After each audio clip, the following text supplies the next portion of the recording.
Anda bisa lihat grafik saham ini dari 400-an tinggal 100-an. Dan kebanyakan trader melakukan average down saham-saham yang turun seperti ini. Gajian average down, bonusan average down. Ada saham yang untung dijual buat average down.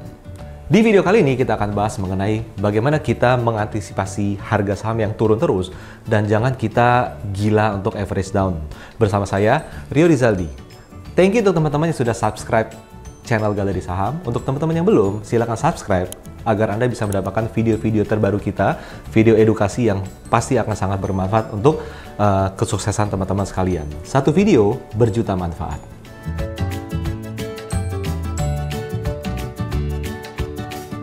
Nah, teman-teman, tahu nggak bahwa hobi kebanyakan trader itu adalah nyimpen saham yang turun?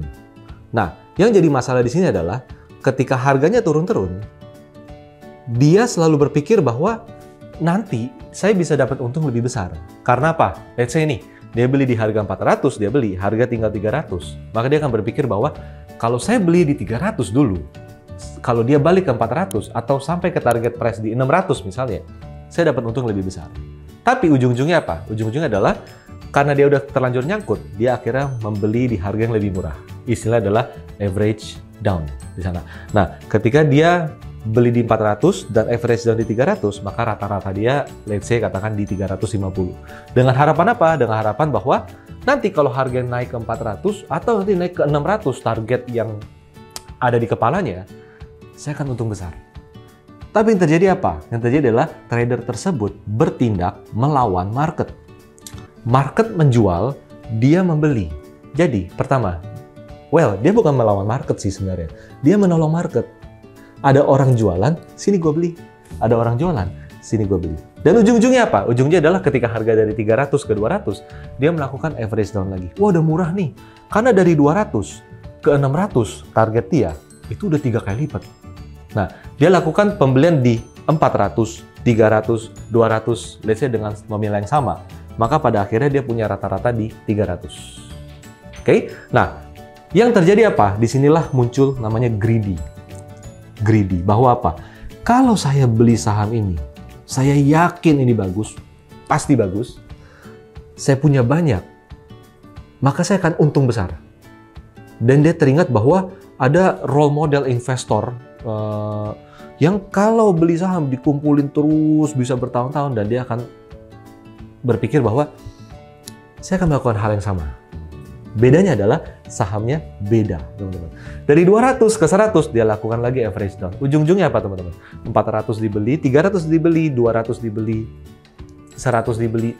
Ujung-ujungnya porto dia hanya berisi satu saham tersebut dengan average, let's say ya, average-nya total misalnya 250. Dan ketika dia average 250 dengan harga 100, maka dia loss gitu loh. Setiap beli saham 10 juta, 10 juta, 10 juta, 10 juta. Artinya 40 juta dia beli, tapi harga saham tersebut tinggal 100. Maka pada dasarnya yang dia sudah keluarkan itu tetap loss, teman-teman.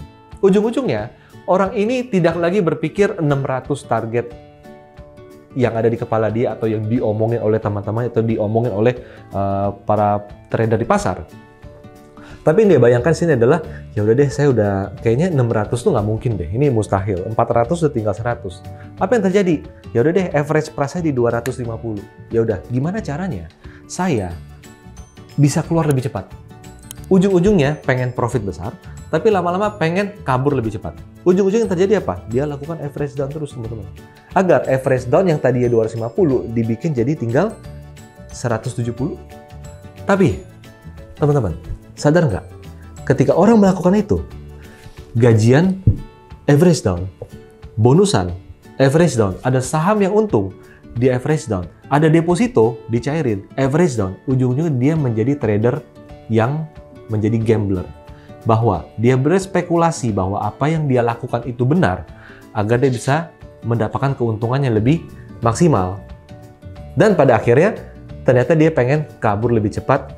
Harga naik di atas average price saya langsung keluar. Apakah itu yang kita cari? Tidak. Maka yang kita perlu ingat di sini adalah kita harus mengerti mekanisme pergerakan pasar, kita harus mengerti tren pergerakan harga saham. Dengan demikian kita tahu bahwa kalau harga saham sudah tidak uptrend lagi, tapi harga sahamnya sudah mulai membalik arah menuju downtrend, tidak boleh melakukan average down. Itu yang pertama.